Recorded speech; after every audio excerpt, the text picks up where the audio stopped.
Bienvenue à la croisée des chemins avec Level Up, le podcast pour passer au niveau supérieur.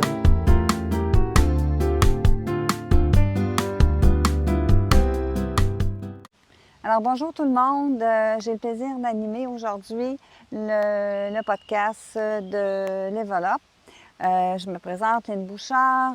Ça me fait plaisir de vous présenter Bruno Bouchard qui est Bonjour tout le monde. spécialiste en PNL. La quoi? PNL? La programmation neurolinguistique. Ah ouais.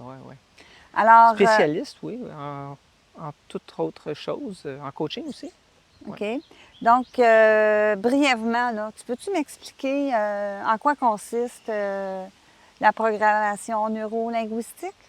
Oui, bien, en fait, ce qui est intéressant, si vous regardez mes mains en ce moment, pour les auditeurs qui l'écoutent seulement en format audio, ça va être difficile à voir, mais vous voyez mon corps bouger. Hein? Effectivement. Des fois un petit peu trop. C'est peut-être mon TDAH qui ressort un peu trop, mais je suis quelqu'un qui est très animé. En fait, la programmation neurolinguistique, c'est la science qui étudie les expériences. Puis une de ces expériences-là, ce qu'on voit à la longue, c'est que le corps ne peut pas ne pas communiquer. Donc, quand moi, je suis un petit peu trop extravagant, puis tout ça, ça dénote quoi? Est-ce que ça dénote de l'enthousiasme, de l'inconfort, du stress, de la gêne? Bien, on ne le sait pas. Tout ce qu'on sait, c'est que ça dépend de chaque personne. Puis les personnes vont manifester avec leur corps, ils vont parler avec leur corps, plus qu'avec les mots. Alors, on ne peut pas trahir ce qu'on remarque chez les gens. Des fois, les mots ne sont pas congruents avec les gestes, les comportements qu'on adopte. Tu parles du langage non verbal. Bien oui, c'est la science qui étudie non seulement le langage non verbal, mais l'expérience complète. C'est quoi une expérience? Ça se peut-tu que ce soit ta prochaine question? Bien, tu peux y répondre. Bien, si on fait la somme de toutes les expériences de vie qu'on a, hein, c'est comme un album photo. On pourrait prendre une photo, mais la photo, c'est quoi? C'est juste un visuel. C'est une image. Mais on est plus que l'image, on vit plus que l'image. Souvent, c'est accompagné de sons. Puis souvent, c'est accompagné d'émotions aussi. Puis cette émotion-là, elle peut être une émotion plaisante ou déplaisante. Donc, on a des expériences qui sont intéressantes, qu'on aime revivre, puis il y en a d'autres qu'on aimerait se passer. Je dirais même, des fois, c'est des expériences limitantes. T'aurais-tu un exemple à nous donner, à donner à nos auditeurs? Ah ben oui, super bon exemple, j'en ai deux en fait. Imaginons que il y a un jeune enfant avec son père ou sa mère, ses parents, puis il s'approche d'un chien pour la première fois, puis le chien, il jappe un peu. Bien, ça va être quoi la réaction des parents? L'enfant, il va avoir peur, mais comment ça va être intégré, cette expérience-là? Si ses parents disent « Oh, attention, le chien est méchant », lui, ce qu'il fait, c'est qu'il enregistre la photo du chien. Il jappe. Ses parents, ils ont dit qu'il est méchant. Donc, l'expérience va être, bien, les chiens, c'est pas bon pour moi. Il va vivre ça longtemps dans sa vie, jusqu'à temps qu'il décide, évidemment, de vivre d'autres expériences de chiens, puis qu'il se rende compte qu'ils ne sont pas tous pareils. Ils n'ont pas tous été à la même école ou élevés par les mêmes maîtres. Alors, est-ce qu'on peut dire que c'est des traumatismes, des blessures de l'enfance, c'est des événements? Oui, j'aime pas parler de traumatisme parce que déjà, moi, je suis coach et je suis praticien en programmation neurolinguistique. Je suis pas thérapeute, là. Je suis pas psychologue, psychiatre, quoi que ce soit de ce genre-là. Je suis juste un expert du langage, de la programmation neurolinguistique, puis du coaching. Puis j'accompagne les gens. Fait que j'aime mieux utiliser le mot emprunt. Pour moi, c'est comme une photo qu'on a, une expérience. Je t'avais dit, j'en avais une deuxième. Oui, vas-y, parce que moi, j'ai autre chose. Oui. Ma deuxième, c'est, supposons que, je sais pas moi, imaginons qu'on amène notre enfant encore une fois, là, mais qu'on l'amène dans pas un vivarium, mais au jardin botanique, là, souvent, il y a, Une sphère? à l'insectarium, on peut visiter des papillons. Oui. Hein, imagine la première expérience avec un papillon. L'enfant qui arrive et qui voit les papillons pour la première fois, ça vole, plein de couleurs. Ah, c'est beau. Le papillon, il arrive sur l'épaule. Puis, c'est doux. Déjà, il accompagne le visuel, l'expérience avec le toucher, puis Avec tout le ça. geste. Puis encore une fois, ben, il prend une photo. C'est agréable. Donc, je ne parlerai pas de traumatisme, mais plus d'empreintes positives ou négatives. Puis, une fois que ces empreintes-là sont présentes, ben, on est comme un gros disque dur là, ou un gros ordinateur. Il y a une portion qui est consciente, puis une portion qui est inconsciente. Moi, j'aime ça parler de l'iceberg. Tu sais. C'est une autre forme de montagne. Hein. J'aime ça, les montagnes. Oui, effectivement. Tu sais, 5 de ce qu'on vit, de ce en quoi on est conscient, correspond aux expériences qu'on est capable d'apprécier justement dans le quotidien. Mais il y a 95 en dessous de l'iceberg là, que c'est inconscient, c'est des automatismes. On ne sait pas. Qu'est-ce qu'on ne sait pas? Il y a des choses, des fois, qu'on aime de nous, on ne comprend pas pourquoi, mais il y en a d'autres, on n'en a aucune idée. Là. Qui sont cachés en dessous. Ils sont cachés, puis tant qu'ils ne sont pas réglés, adressés, surmontés, bien, ça devient limitant. Puis, quand on décide justement de faire le ménage un peu, bien, ça nous permet de monter au prochain niveau, puis d'être capable justement de devenir bien, ce qu'on a envie de devenir, développer notre plein potentiel finalement. Ouais. Intéressant. C'est quoi ta formation? Est-ce que monsieur, madame, tout le monde peut devenir coach en PNL? Bien, en fait, déjà à la base, c'est on regarde beaucoup les automatismes à l'intérieur puis tout ça. Puis un des automatismes que tout le monde a, c'est d'aller sur Facebook. On trouve de tout, hein? Sur Facebook, c'est comme Jean Même Coutu. un ami. Même un ami, exact. Donc, des formations, on peut en avoir. En 1 heure, tu deviens spécialiste de la PNL, tu sais. Moi, je suis devenu coach en allant à l'école du Centre québécois de programmation neurolinguistique, le CQPNL. C'est une grande école, puis on a fait le long chemin. Quand Ça tu m'a parles, pris, excuse-moi, ouais. je te coupe, mais long chemin, on parle de combien d'années? Bien, en fait, ça se calcule en heures. Je dirais, j'avais déjà beaucoup d'expérience en coaching. Puis à un moment donné, c'est la PNL qui est venue à moi. C'est pas moi qui allais chercher cet outil-là. Ça avait juste l'air intéressant, du bon monde. Puis je suis allé, j'ai tissé des liens. Au-dessus de 1000 heures de formation juste là-dedans, en plus de toutes mes formations de coaching, là. Donc, c'est complexe. Notre bébite intérieure, elle est complexe, ouais. Donc, on peut dire que c'est sur plusieurs années ta formation. C'est pas, Oh, ben, tu c'est l'as un pas prix. pris de mode de Cracker Jack, là. Non, non, pas du tout. Cracker Jack, c'est très, très bon. Une très bonne expérience, par exemple. Moi, j'aimais ça. Surtout la surprise que tu Oui, avais il y avait dedans. une surprise dedans. Hein, tu vois ton sourire, là? Ben, c'est exactement ce genre d'expérience-là qu'on veut plus. Ouais. Que vous souhaitez en PNL. En fait, que la personne souhaite. OK. Tu sais, la personne, peut-être qu'elle est bien dans son expérience négative. Elle ne veut pas la changer.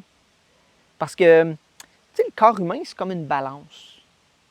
On est bien maintenant, dans le moment présent. Puis si on change de quoi pour plus de positif, bien, qu'est-ce qui se passe avec nos autres expériences? On crée un débalancement, un déséquilibre, on crée du changement, puis là, ouf!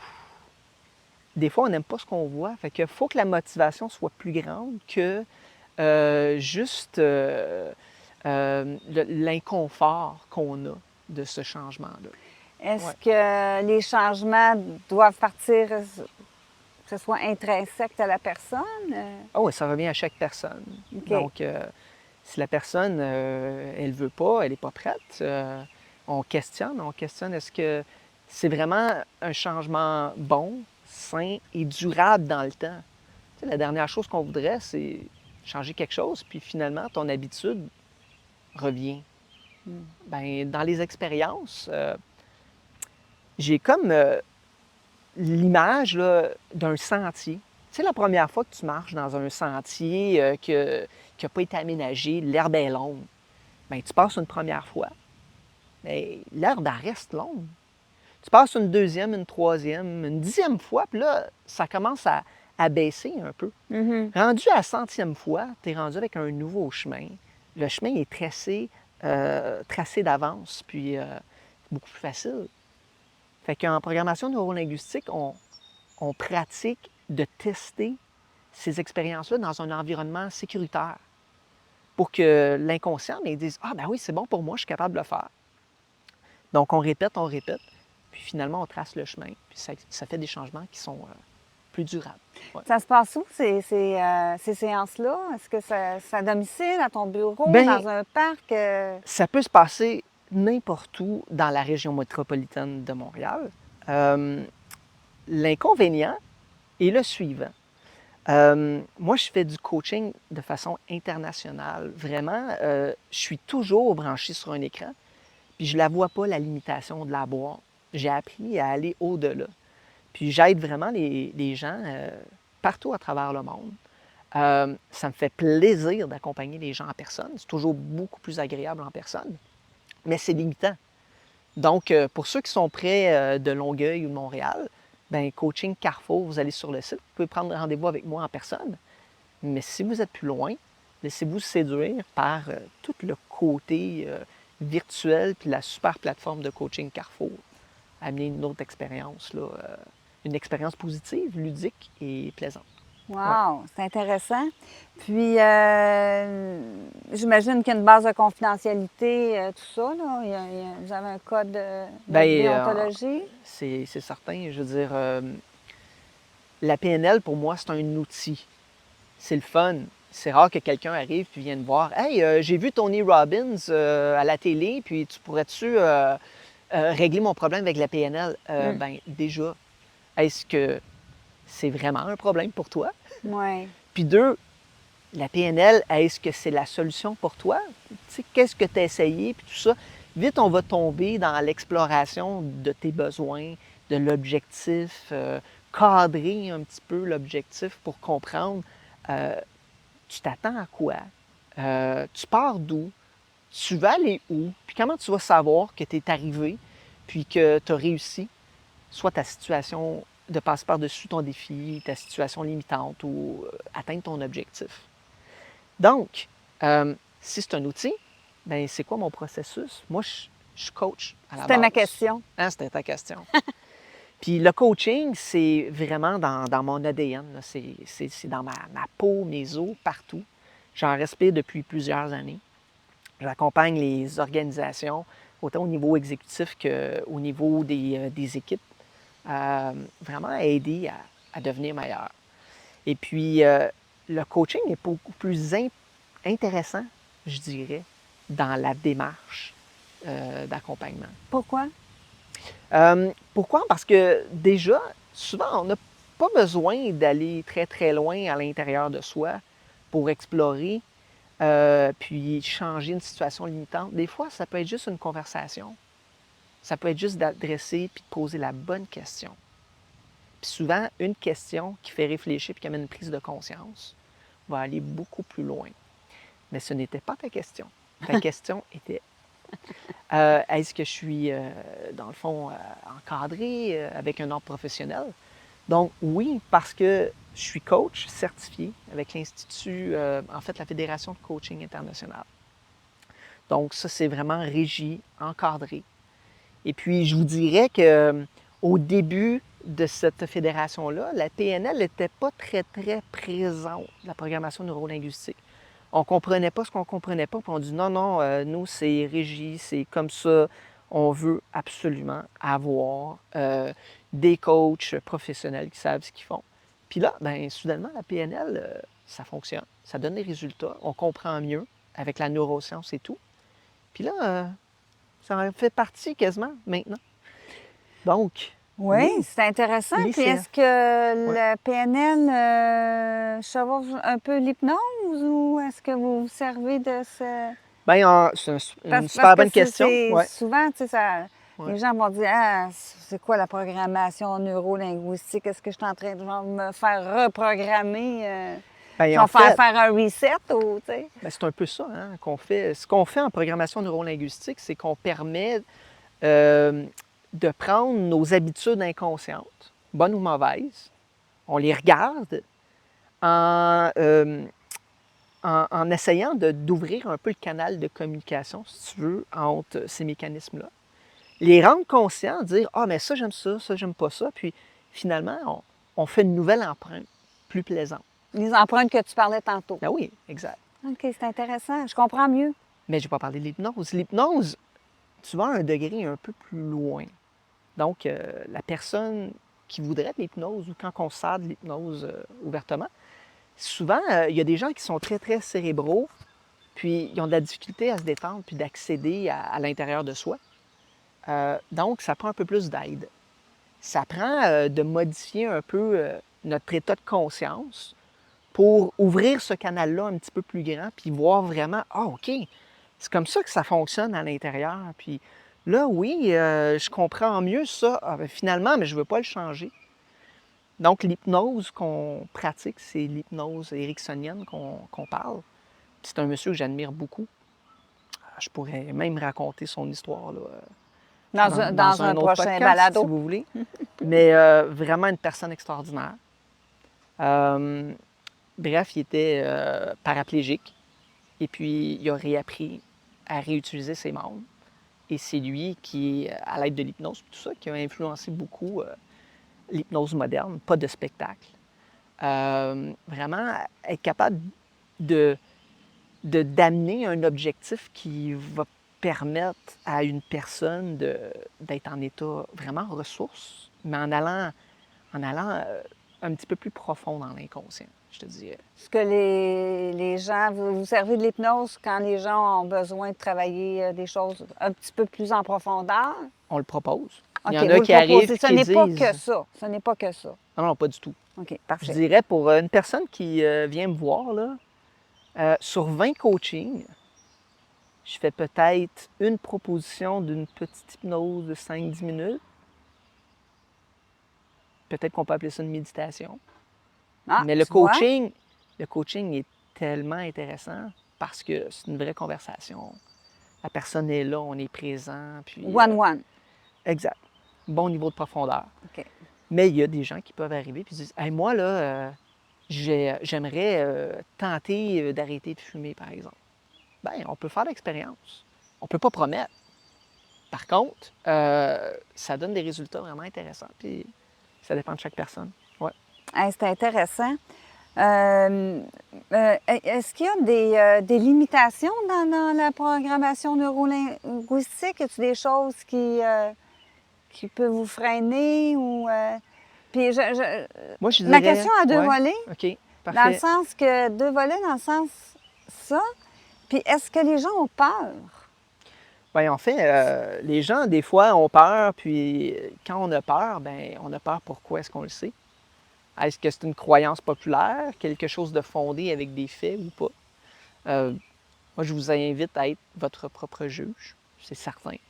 Au niveau de la programmation neurolinguistique, ben, il y a une bonne puis une mauvaise presse. En hypnose, c'est la même chose. En coaching, c'est la même chose. Un des éléments qu'on touche un petit peu, là, c'est nos biais cognitifs qu'on appelle. Un peu des croyances ou des principes qu'on a puis qui nous limitent. Alors, si les gens ont peur, bien, il y a peut-être quelque chose d'intéressant à explorer, justement. Ouais. Biais cognitif? Ouais. Si tu peux résumer ça en... Cognitif, là, je vais y aller simplement, la pensée. Puis Ouais. un biais, c'est plus une croyance, un fondement qu'on a. Comme une règle de programmation qui nous dit, bon, ben si je vois le chien, j'ai peur. OK. Mais chien n'égale pas peur. Chien peut égaler plaisir. Réconfort. La personne a décidé que le chemin, c'était celui-là. Donc, il y a une croyance ou un biais que tous les chiens sont pareils. Bien, c'est ça qu'on parle. Donc, tu as parlé d'empreintes, de traces. Ouais. C'est vraiment intéressant. Écoute, est-ce que c'est long? Est-ce que c'est long? Ça dure quoi, une séance? Combien de temps? 60 minutes, 30 minutes, sur une durée de 1 an, 6 mois? C'est tellement large comme question. C'est comme chez Mike, c'est 15 minutes ou c'est gratuit. Non, c'est pas vrai. En fait, non, on le sait pas. Par contre, le coaching, ce n'est pas de la thérapie. On ne veut pas s'attarder sur une dépendance, développer une dépendance sur une relation d'aide, puis finalement, jamais régler le problème. C'est vraiment temporaire. Ça revient à chaque personne. Des fois, une séance suffit, des fois, ça en prend 3, des fois, ça en prend 5. C'est propre à Ou plus. chacun. C'est propre à chacun. Il n'y a rien de garanti non plus. Parce que en coaching, la personne doit donner son engagement envers elle-même pour changer quelque chose. Mais on ne peut pas changer quelque chose à la place de la personne. Il faut que la personne travaille. Ce que je comprends, c'est que la personne doit être responsable Exactement. de son engagement par rapport à... On développe l'autonomie de la personne. Ce qui revient au coaching, ce n'est pas de la thérapie, je le dis encore. On n'est pas des thérapeutes, on n'est pas des psychothérapeutes, on n'est pas des psychiatres. Par contre, c'est des beaux compléments. On travaille souvent ensemble, mais il ne faut pas défaire non plus. Si quelqu'un qui est en thérapie, tu me parlais de limitation, il ne faut pas défaire tout le travail d'aide qui a été fait autour de cette personne-là. Donc, dans les questions du début, on les pose. Dans l'évaluation. Oui, dans l'évaluation au début. Est-ce qu'on est suivi par un professionnel ou pas? Il y en a que oui, il y en a que non. Mais on est complètement transparent parce que c'est trop important. Là. En tout cas, On ne joue pas avec la vie des gens. Des heures, oui, c'est bien, c'est bien dit. Puis c'est des heures de plaisir, mais moi, là, pour terminer, parce que... Oui, parce que le truc de vidange, moi, je l'entends, là, il est proche, hein? On a un beau décor. On va terminer parce que c'est une conversation très intéressante. Oui, oui. Mais qu'est-ce que tu aurais le goût, un conseil à donner à quelqu'un qui serait intéressé par la PNL? Oui, bien... C'est quoi les étapes que la personne doit prendre? On va laisser le truc de vidange vider son sac, puis je vais te vider le mien après. En fait, le conseil que je pourrais donner à quelqu'un, sans savoir si c'est le coaching ou la PNL ou l'hypnose qui est bon pour eux, tu sais, c'est peut-être le yoga aussi, la méditation, peu importe. Si vous vous posez la question, est-ce que je m'embaucherais moi-même? Hein? En tant qu'employeur, est-ce que je serais prêt à m'embaucher? Puis tu n'aimes pas la réponse. Bien déjà, il y a peut-être un indicateur que tu aimerais changer quelque chose. Donc, peut-être que tu te lèves le matin et tu te dis, ah, il me manque de quoi? Tu ne sais pas quoi. Tu voudrais devenir plus. Ou il y a quelque chose qui limite ton potentiel, un objectif à atteindre. C'est tous des bons moyens pour dire, hey, il y a tellement de choix dans le monde pour m'aider à sortir de ma zone de confort. Bien, pourquoi pas essayer le coaching ou l'hypnose ou la PNL, la programmation neurolinguistique. Puis, est-ce qu'on peut te retrouver? Non, c'est interdit. Avis de recherche? Oui. C'est une pinte de lait, là? Non, ouais, c'est une pinte de lait. Oh my God. Ouais. Ça trahit notre âge. Donc, je vois que tu as un beau chandail. On me retrouve effectivement sur coachingcarrefour.com. Donc, un beau chandail à l'effigie d'une entreprise qui amène plein de services de relations d'aide, dont ma spécialité, le coaching, puis l'être humain. Ouais. Alors, moi, je vous dirais, je vous dirais à la télé et à l'auditoire. en ondes, à l'auditoire, j'aime l'humain, puis j'aime avoir des conversations profondes puis enrichissantes. Je suis là pour vous, simplement. Alors, on te retrouve à coachingcarrefour.com. Exact. Puis, j'imagine qu'on prend rendez-vous.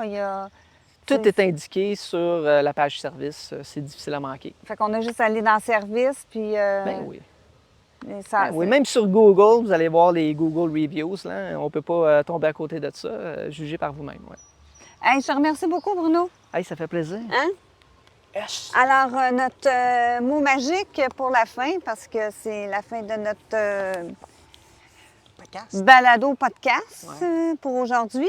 C'est quoi? Donc, ça m'a fait plaisir d'animer puis d'être en ta compagnie dans ce beau site ici. Enchanteur. Non, c'est super. Enchanteur sur le bord du fleuve Saint-Laurent. Donc, c'était un moment très agréable. Merci beaucoup. Puis, le mot magique? Le mot magique. Namasté. Namasté.